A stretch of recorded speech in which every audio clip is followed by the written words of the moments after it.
ನವರಾತ್ರಿಯ ಮೊದಲ ದಿನ ಶೈಲಪುತ್ರಿಯನ್ನು ಪೂಜಿಸಲಾಗುತ್ತದೆ. ಶೈಲ ಎಂದರೆ ಪರ್ವತ, ಪುತ್ರಿ ಅಂದರೆ ಮಗಳು.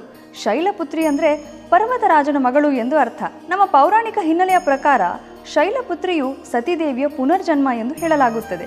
ದೇವರ ವಿವಿಧ ರೂಪಗಳು ವಿವಿಧ ಗೂಢಾರ್ಥಗಳನ್ನು ಒಳಗೊಂಡಿವೆ. ಆದರೆ ಆ ಗೂಢಾರ್ಥಗಳನ್ನು ತಿಳಿದುಕೊಳ್ಳುವಲ್ಲಿ ನಾವು ವಿಫಲರಾಗಿದ್ದೇವೆ. ಶೈಲಪುತ್ರಿಯ ರೂಪವು ನಾವು ಬದುಕಿನಲ್ಲಿ ಪಾಲಿಸಬೇಕಾದಂತಹ ತತ್ವವನ್ನು ಸೂಚಿಸುತ್ತದೆ. ಶೈಲಪುತ್ರಿ ಅಂದರೆ ಪರ್ವತರಾಜನ ಮಗಳು. ಇಲ್ಲಿ ಪರ್ವತ ಎಂದರೆ ಪ್ರಕೃತಿಯನ್ನು ಪ್ರೀತಿಸಿ ಶುದ್ಧವಾಗಿರಿಸಿಕೊಳ್ಳಿರೆಂದು ಸೂಚಿಸುತ್ತದೆ. ಗೂಳಿಯ ಮೇಲೆ ಕುಳಿತಿರುವುದು ಎಲ್ಲ ರೀತಿಯ ಜೀವರಾಶಿಗಳ ಮೇಲೆ ದಯೆ ಹಾಗೂ ಪ್ರೀತಿಯನ್ನು ತೋರಿಸಿ ಪ್ರತಿಯೊಂದು ಜೀವಿಯ ಪ್ರಾಮುಖ್ಯತೆಯನ್ನು ತಿಳಿಸಿ ಮೇಲು ಕೀಳೆಂದು ನೋಡದೆ ಎಲ್ಲರನ್ನೂ ಸಮಾನರಾಗಿ ಕಾಣಬೇಕೆಂದು ತೋರಿಸುತ್ತದೆ.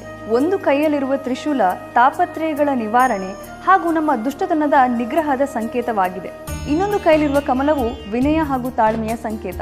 ತಾಯಿ ಹೇಗೆ ಮಕ್ಕಳು ತಪ್ಪು ಮಾಡಿದಾಗ ದಂಡಿಸಿ ಪ್ರೀತಿಸುತ್ತಾರೆಯೋ ಅದೇ ರೀತಿ ದೇವತೆಗಳು ಕೂಡ ಭಕ್ತರು ತಪ್ಪು ಮಾಡಿದಾಗ ದಂಡಿಸಿ ಭಕ್ತರು ಕೈ ಮುಗಿದು ಬೇಡಿದಾಗ ಆಧರಿಸಿ ಸಂತೈಸುತ್ತಾರೆ.